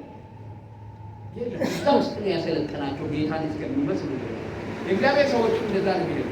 ይሄ እንደ ባህር ዛፍ እሳት ለብ እያለ ጌታ ጠራኝ ብሎ ቴሌቪዥን ላይ ወጥቶ ብርወርቅ ይዞ ራባፎር ነጥቶ ከዛ ራባፎሩ ጌታ ከልክሏል ይልና ቢኤት ላይ ሄዶ ከዛ በኋላ ሌሎች አሁን የሚመጡት እሱ ውሽታ ተሳክቶለት አይታችሁ እንደሆነ አደንጉ። በዓለም ላይ ብልጦች ስለሆነ የማይሳካላቸው ነገር ግን ከእግዚአብሔር ጋር ለመሆናቸው ማረጋገጫ አይደለም። የእግዚአብሔር ሰዎች ልክ ሕፃናት ተወልደው 18 ዓመት እስከሚሞላቸው ድረስ ግራጁዋሊ እንደሚያድጉ በእግዚአብሔር ቤት ውስጥ እንደሱ ነው የምናድገው። ጊዜው ወስደን ሕፃናት እኮ ኃላፊነት ለመውሰድ ከተወለዱበት ጊዜ ጀምሮ የቤተሰብ ምን ያደርጋቸዋል? እንክብካቤ ያስፈልጋቸዋል። መጨረሻ ላይ ደርሰው ጋብቻ ከተጋቡ በኋላ እነሱ ደግሞ ሌላ ፕሮሰስ ውስጥ ይገባሉ። መንፈሳዊ አገልግሎትና ሕይወትም እንደዛ ነው። ዛሬ አይተን የጨረስን የሚመስለን የዛሬ ዓመት ስትደርስ ደግሞ ሌላ ነገር ታያለህ። እንደዛ መጽሐፍ ቅዱሳችንን ስትመለከቱ እግዚአብሔር በዘፍጥረት ራሱን በገለጠበት መንገድ አይደለም በአዲስ ኪዳን ላይ የምታገኙት። የበለጠ በርቶ እዛ ጋር ውስን ነገሮች ናቸው አሉ። በብሉይ ኪዳን እግዚአብሔር የተገለጠው እግዚአብሔር መንገድና በአዲስ ኪዳን ላይ ሲታዩት የተለየ ነው። እዛ ጋር ድንግዝግዝ አለ። ኢየሱስ አለ እንዴ ብሉይ ኪዳን ውስጥ አንብባችሁ ታውቃላችሁ? የለም አይደል? ግን ዋናው ማን ነበር? ኢየሱስ ነው። መቼ ነው እሱ የተገለጠው? አዲስ ኪዳን ላይ ነው። ትንቢቶች ሲነገሩ እንኳን ስለ ሰው የሚነገር እንጂ ስለ ኢየሱስ ሰው መለኮት ሰው ሆነው ይመጣል ብሎ አስቦ የሚያውቅ ማንም የለም አልነበረም። ለመቀበል ሰዎች ችግር የገባቸው እሱ ነው። ምን ማለት ነው? ፕሮግሬሲቭ ነው እድገት። ስለዚህ ጊዜ መስጠት ያለብን ያልገባን ነገር ካለ እግዚአብሔር እስከሚገልጥ ድረስ ዝም በሉ ያለው ጳውሎስ እኮ ለዚህ ሁሉንም በአንድ ጊዜ ማወቅ ስለማንችል በቃ ያልገባህ ነገር ካለ ዝም ብለህ አሳልፈህ ነገ ደግሞ እግዚአብሔር ብርሃን ያበራል። እንደሱ ነው የሚታደገው። እቺን ነገር ጠቅሼ አበቃለሁኝ። የጋራ ራዕይ ደግሞ እግዚአብሔር ዓላማውን ለማስፈጸም በአንድ ሰው ሕይወት ውስጥ የሚያመጣውና የልቡ ሀሳብ ሆኖ ብዙዎች እውን ለማድረግ የራሳቸው የሚያደርጉት መለኮታዊ ራዕይ ነው። ያኛው ማን ጋር ነው የሚያበቃው? የግል ራዕይ የት ነው የሚያበቃው? ግለሰቡ ጋር ነው። ከግለሰቡ ጋር የተገናኘ ነው። ኮርፖሬት የሆነ ራዕይ ወይም የጋራ ራዕይ እግዚአብሔር በአንድ ሰው በኩል ነው የሚያመጣው። ያ ሰው የዛ ራዕይ ባለ አደራ ነው፣ ባለቤት አይደለም። በአንድ ሰው በኩል ያመጣና ዓላማውን ለማስፈጸም ነው ያንን የሚያመጣው። ዓላማው የማን ነው? የእግዚአብሔር ዓላማ ነው። የሚያመጣው በአንድ ሰው ነው። ራዕዩ ሁል ጊዜ በግለሰብ በኩል ነው የሚመጣው። ኮርፖሬት ራዕይ ቢሆን ግለሰባዊ ነው፣ በግለሰብ በኩል ነው የሚመጣው። ግቡ ነው ለሁሉ የሚሆነው። የግል ራዕይ ፐርሰናል ራዕይ ግለሰባዊ ነው። እግዚአብሔር ኮሚኒኬት ያደርጋል፣ ይገናኛል፣ ግንኙነት ያደርጋል። ንግግር ስለሚያደርግ ነው ከአንድ ሰው ጋር የሚነጋገረው። ይሄ የጋራ ራዕይ ደግሞ እግዚአብሔር ዓላማውን ለማስፈጸም በአንድ ሰው ሕይወት ውስጥ የሚያመጣውና የእግዚአብሔር የልቡ ሐሳብ ሆኖ ብዙዎች እውን ለማድረግ ራሳቸው የሚያደርጉት መለኮታዊ ራዕይ ነው። እውን የሚያደርገው ባለ ራዕዩ አይደለም። እውን የሚያደርጉት ሌሎች ናቸው። ያን ራዕይ ተግባራዊ እንዲያደርጉ ራዕዩን ራሳቸው ያደርጉታል። ስለዚህ ነው የጋራ ራዕይ ነው። ባለ ራዕይ ነው የምትሉት ሰው የራዕይ ባላደራ እንጂ ባለቤት አይደለም። ራዕዩ የማን ነው? የእግዚአብሔር ዓላማ። ዓላማውን የሚያስፈጽሙ እግዚአብሔር ያዘጋጃቸው ሰዎች ናቸው፣ የራሳቸው አድርገው የሚወስዱ። ይሄኛው ግን ካናል ነው፣ ማስተላለፊያ ነው፣ ይህንን ራዕይ ማምጫ ነው። ስለዚህ ሌሎች ናቸው የጋራ የሚያደርጉት። እንግዲህ ቤተክርስቲያን የምትመሰረትበት ራዕይ ይሄ ነው፣ የጋራ። አንድ ሰው በኢትዮጵያ ውስጥ ኢትዮጵያን ለመለወጥ የሚያስችል እግዚአብሔር ፍቃዱ ሆኖ አንድ ፓርቲ እንዲያቋቁም እግዚአብሔር ራዕይ ቢሰጠው በአንድ ሰው በኩል ነው የሚመጣው። አገሪቷን ለመታደግ የሚችል ራዕይ ነው ብሎ በአንድ ሰው በኩል፣ ያ ሰው ደግሞ ያንን ምን ያደርጋል? ለሌሎች ሲያካፍል ሌሎች የራሳቸው አድርገው ይቀበሉታል። እንደውም ያ ሰው እያለ ለዛ ራዕይ የሚሞቱና የሚኖሩለት እነዛ አስፈጻሚዎቹ ይሆናሉ። ራዕይ የሚመጣው በአንድ ሰው በኩል ነው ሁል ጊዜ። ግን ያ ራዕይ የዛ ሰው ሳይሆን ራዕዩን ለተቀበሉት ሁሉ የራሳቸው ይሆናል። ላመኑበትና ለተቀበሉት ሁሉ የራሳቸው ይሆናል። እነዛ አስፈጻሚዎች የራሴ ራዕይ ነው ብለው ነው የሚያስፈጽሙት። የራሴ ብለው ወስዶ ይህንን በከሌ በኩል እግዚአብሔር ያመጣልን ራዕይ ነው። ራዕዩ የማን ነው? የኛ ራዕይ ነው፣ የኔ ራዕይ ነው። ስለዚህ ያንን ራዕይ የኛ ብለው የተቀበሉት ሁሉ የጋራ ራዕይ ይኖራቸዋል ማለት ነው። ምን ይኖራቸዋል? የጋራ ራእይ። ያ የጋራ ራእይ ደግሞ ግልጽ የሆነ የእግዚአብሔር ዓላማ ነው።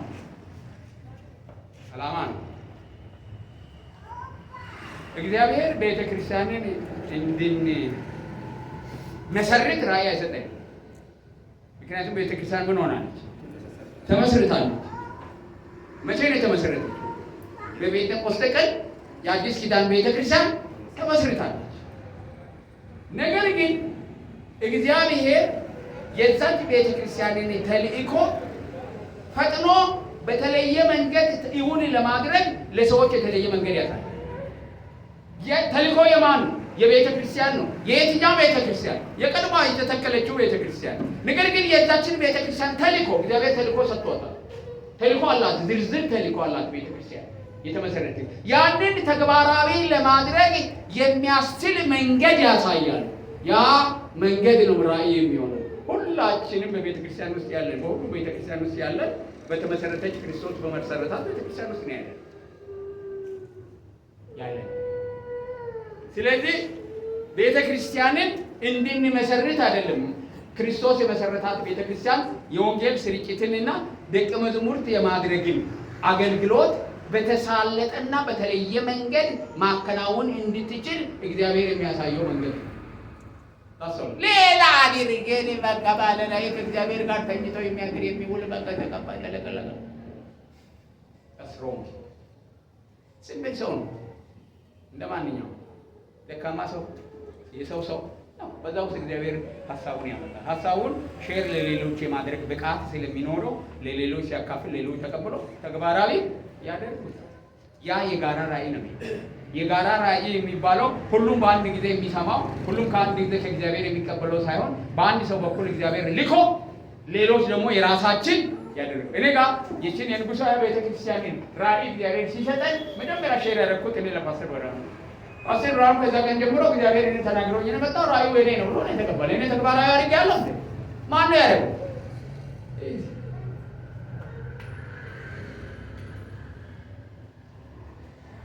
እሱ ለማን ሼር አደረገ? አማር ሼር አማሬ ደግሞ ለማን ሼር አደረገ? እናንተን አገኛችሁ አይደል? ንብረት እያለ ምን ሆነ? የቆጠረ የዚህ ሁሉ ራእይ ሆኗል። ክብር ለእግዚአብሔር ይሁን። ንጉሡ ቤተ ክርስቲያን አባል ነኝ የሚል ሁሉ የራእዩ ባለቤት፣ ራእዩ ምን እንደሆነና እንዴት መፈጸም እንዳለበት ማስተማር ደግሞ ይላል። ማሳየት ይላል። ተቀብሎ ተግባራዊ ማድረግ ደግሞ እግዚአብሔር ያዘጋጃቸው ኢናብለርስ ኢምፕሊሜንተሮች ናችሁ። እናንተ እዚህ ቦታ ላይ እግዚአብሔር ያስቀምጣችሁ የማንን ራእይ? የእግዚአብሔርን ሐሳብ፣ የእግዚአብሔርን ፍቃድ በማናገር ታደግደረ እንደለኛ አንተና እኔ በኔ ሁሉ ስለዚህ ቤተክርስቲያን ተናገረ። በጣም በርካታ ቤተክርስቲያኖችን እግዚአብሔር በእንደዚህ ግለሰቦች አማካኝነት አመጣ። አንዳንድ ጊዜ በቃ ማይቀጥሙ ሰዎች እግዚአብሔር ይጠቀማል። እሱ የእግዚአብሔር ስራ ነው። ምክንያቱም እግዚአብሔር በጣም ጠንካራ፣ በጣም ጥሩ ሰው፣ በጣም የታወቀ ቢጠቀም እግዚአብሔር መታየት ይችላል አይችልም? እግዚአብሔር የሚታየው መቼ ነው? ደካሞችና ላይ ብርቱ የሆነን ነገር ሲያደርግ ሀና እንደሱ አይደል ያለ ብርቱ የሆነው እሱ ደካማው ምን ኃይል ክብር ለእግዚአብሔር ይሁን። እንደዚህ ነው ይሄ የሚያደርግ ነው። ስለዚህ እነዚህ ሁለት ነገሮችን በደንብ ማወቅ ያለብን። እዚህ ላይ ማቆም ፈልጋለሁ ሳይደክማል። ሌላም ጊዜ አጭር አድርገን ነው የምንጨርሰውና በሚቀጥለው ደግሞ ከእግዚአብሔር ራእይ እንዴት እንቀበላለን የሚለው እንመለከታለን እና ከዛም በኋላ ራእይና በባለ ራእይ ውስጥ የሚፈጥራቸው ውጤቶች ደግሞ አሉት። ይህንንም እናያለን። በደንብ በጣም ጠንካራ ትምህርት ነው የምትማሩት። ሪሶች አሉት። በጣም ጠንካራ ትምህርቶች ናቸው ያሉትና የሚፈጥራቸው ባለ ራእይ ውስጥ የሚፈጥራቸው ነገሮች አሉ። በኢምፕሊሜንተሮች ውስጥ የሚፈጥራቸው ነገሮች አሉ። የባለ ራእዩ ኃላፊነት አለ። የኢምፕሊሜንተሮቹ ተግባራዊ የሚያደርጉት መሬት ላይ የሚያወርዱት ሰዎች ኃላፊነት አለ። አንዳንዶቻችሁ ሲታገለግሉ እኔ እንዳያችሁ አይደለም የምታገለግሉት አይደል? ፓስተር እንዳያችሁ ነው እንደምታገለግሉት አይደል? የራሳችሁ ስለሆነ ያንን ነገር እግዚአብሔር የሰጠኝ ነው ብላችሁ ነው የምታገለግሉት የምትሰሩት። ስለዚህ ቤተክርስቲያን እያደገች እግዚአብሔር እየሰራ እናንተም እየሰራችሁ ትሄዳላችሁ። የራሳችሁ ኃላፊነት ምን እንደሆነ ታውቃላችሁ። ከዛም በኋላ ሳንገጫጭ ቅድም መረኔ ይሆናል ራእይ የሌለው ህዝብ እንደሚለው ቤተክርስቲያናችን ራእይ ያላት ስለሆነ የተሳለጠ ልክ መኪና አይታችኋል። አንዳንድ መንገዶች እንትን ላይ ቴሌቪዥን ላይ አይታችሁ እንደሆነ አንዱ ከሌላው ጋር ሳይጋጭ ምንድን ነው የሚሆነው? እየተተላለፈ መኪኖች በጥሩ ሁኔታ ይሄዳል። ማሳለጫ ይባላል። ቤተክርስቲያናችን እንደዛ አገልግሎት ተሳልጠው አንዱ ጋር ሳይፋተግ እግዚአብሔር በሰጠው ስፍራ ላይ ማገልገል እንዴት እንዳለበት አይተን የምንጨርሰው ትምህርት ስለሚሆን እግዚአብሔር የተመሰገነ ይሁን። እንዳትቀሩ። በተለይ አሁን ዛሬ የመጣችሁ ሰዎች ለሌሎቹ ነገር እንግዳ ነው የሚሆንባቸውና ይሄንን አግኝታችሁ ከወጣችሁ ቤተክርስቲያንን አገልግሎት ብቻ አይደለም፣ አገርህን ስታገለግል በምትሰራበት መስሪያ ቤት ውስጥ እግዚአብሔር በሚያስቀምጥ ስፍራ ላይ ሁሉ እግዚአብሔር የሰጠንን ራእይ እንዴት መቀበል ከእግዚአብሔር መስማትና ኢምፕሊመንት ማድረግ እንደሚገባ ተምረህ የምትወጣበት ነው። ክብር ለእግዚአብሔር ይሁን።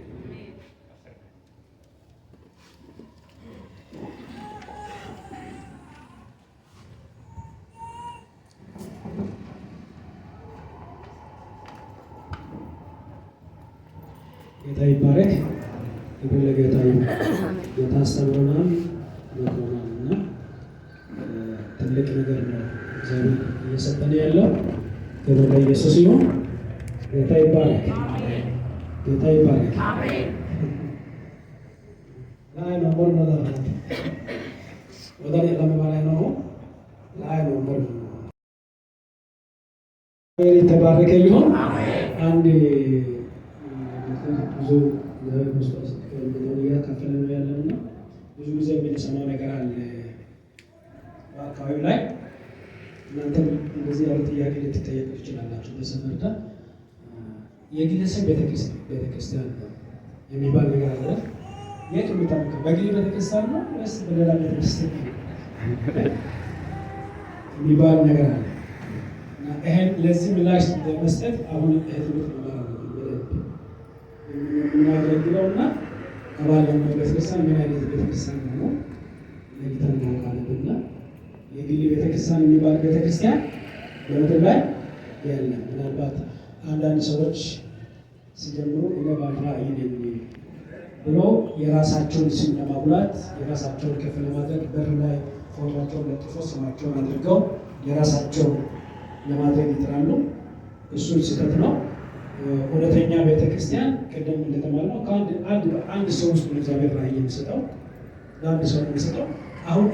አሁን ከጊዜ በኋላ የተመሰረቱ የተጀመሩ ቸርቾች ሊሰራው አሁን ቁንጅ የሆኑ ዲኖሚኔሽኖች እንደ ወንጌል፣ እንደ መካነ ኢየሱስ፣ እንደ ቃለ ሕይወት፣ እንደ ሕይወተ ብርሃን፣ እንደ ገነት አሁን ትልልቅ ቸርቾች በኢትዮጵያ ውስጥ የምትቆጥሯቸው ቸርቾች በሙሉ ለአንድ ሰው እግዚአብሔር የሰጠው ራእይ ነው። አሁን ስለሰፉ በጣም ብዙ ህዝብ ማን እንደጀመረው ራሱ አይታወቅም። እግዚአብሔር ለማን ራእይ እንደሰጠ አይታወቅም። ምክንያቱም ከቆይታው ከብዛቱ ከምናምኑ የተነሳ እኔ ራእይ ተቀበለው ስንት ዓመት ሞቶ ይሆናል። ሌሎች ተቀበለው ቅድም እንደተማርነው እያገለገሉት እየሰሩት እየመሩት ነው ያለው እና ለየትኛው ቸርች እግዚአብሔር ለአንድ ሰው የሰጠው ራእይ ይዞ ነው ያ ራእይ የራሳቸውን አድርጎ እየሰሩ ነው። ለዚህ በጣም ስለሰፋ ስለበዛ ብዙ ሰው ተሰብስቦ የጀመረው ይመስላል። እግዚአብሔር በአንድ ሰው ውስጥ ያስቀምጠው ነገር ነው። ሰፍተው አሁን በጣም ብዙ የሆነውና ቸርች ቤተክርስቲያን ማለት የክርስቶስ ናት። ባለ አደራ ነው። ይህን ኃላፊነት የተቀበለው ባለ አደራ ነው እንጂ ራእዩ የክርስቶስ ነው፣ የእግዚአብሔር ነው፣ ከንት የተሰጠ ነው። የአሰራሩን መንገድ ነው አገልጋዮች የሚቀበሉት። በዚህ መንገድ በአጭር መንገድ ብትሰራ። ምክንያቱም ቤተክርስቲያናት ኖሮ የማርጀት ነገር አለ፣ እርጅና ይመጣል። ምክንያቱም የሰው ሀሳብ ይገባበታል፣ የሰው እጅ ይገባበታል እና ምናምን ሲሆን እግዚአብሔር አሁን ሌላ መንገድ ይጀምራል። ፈጥሮ ስራውን ለመስራት ሌላ መንገድ ይቀይሳል። ይህም አሁን እኛም ኖረን የሰው እጅ ይገባበታል። አሁን ራእየ የተወሰነ አድገን ስንል ሌሎች ተቀብለው የተወሰነ በኋላ የሰው እጅ ያስገባል። የሰው ደም ይሻሻል፣ ይስተካከል ምናምን የተባለ ሌላ ሲስገባ እግዚአብሔር አሁን በሌላ መንገድ ይጀምራል። ምክንያቱም የእግዚአብሔር ዓላማ ምንድን ነው?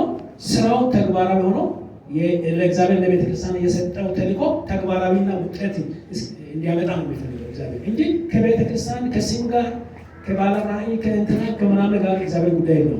እግዚአብሔር ዋና ዓላማው የሰጠው ለቤተ ክርስቲያን የሰጠው ተልእኮ ተግባራዊ እንዲሆን ስለሚፈልግ እግዚአብሔር ያንን ተግባራዊ የሚያስፈልገውን ሰው ይፈልጋል እንጂ ወንድ ይሁን ሰው እግዚአብሔር በወደደው መንገድ ነው ቶሎ ብሎ ወንጌል ዓለም ድረስ ሰዎች ደቀ መዛሙርት እንደሆኑ ክርስቶስ እስኪመጣ ድረስ ዓለም ያለው መከር እንዲሰበሰብ ለት ስለሚፈልግ እግዚአብሔር እንደዚህ ነው። ሌሎች ሰዎችን የሚጨምር እኛም ሄደን ትንስልን ሌላ ይጨምራል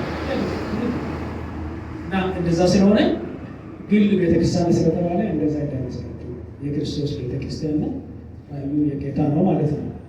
እና ሁሉም እንደዛ ነው የመጣው ከሸከሽ የሚለው ተነ እንሳ ራሴ ኮደ ወለ ቢሻተ ግል ቤተክርስቲያን ግለሰብ ቤተክርስቲያን እያሉ የሚደግፉ ሰዎች ስላጋጠሙንና ተጠይቆ ሁላም ያንተን ቢመረመር ከግል ነው ተገበረው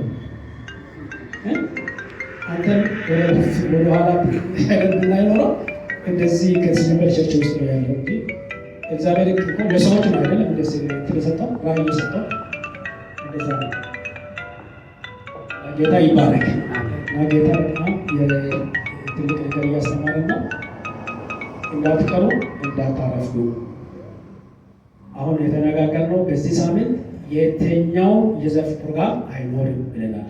የተኛው እስከ ቅዳሜ ድረስ የኳር ጥናት አይኖርም፣ የምናምን ስብሰባ አይኖርም፣ ምናምን ስብሰባ አይኖርም። ፕሮግራም ያለን የት ነው? እዚህ ብቻ ነው። ማታ ማታ ማለት ነው። ቀን የፈለጋችሁትን አድርጉ። ስራችሁን አቆማችሁ ከፈለጋችሁ 12 ሰዓት ጀምሮ ፕሮግራሙ ያለን እዚህ ነው። ምክንያቱም ሰፋ ብለን ተረጋግተን የእግዚአብሔር ቃል መማር አለብን። ጌታ ረድቶ ይህን ያህል መሳተፉ ቀላል አይደለም። ደስ ብሎናል። ነገ ከዚህ መብለጥ አለበት። የቀሩ ሰዎች መጥተው ዛሬ የተማራችሁትን በደንብ አስረድተው መጥተው ይቀላቀሉ። ጊዜያችን አመቻችተን መጥተን እንማራለን። ጊዜ ይሄ ቀላል ጊዜ አይደለም። ብዙ ጊዜ እንደዚህ አይነት ነገር አናገኝም። ይሄ ራሱ ከስንት ጊዜ እቅድ በኋላ የመጣ ስለሆነ እንደዚህ ሆኖ ጌታ የተባረከ ይሁን። ተነስተን ቆመን ጸልየን የትምህርት እንጨርሳለን።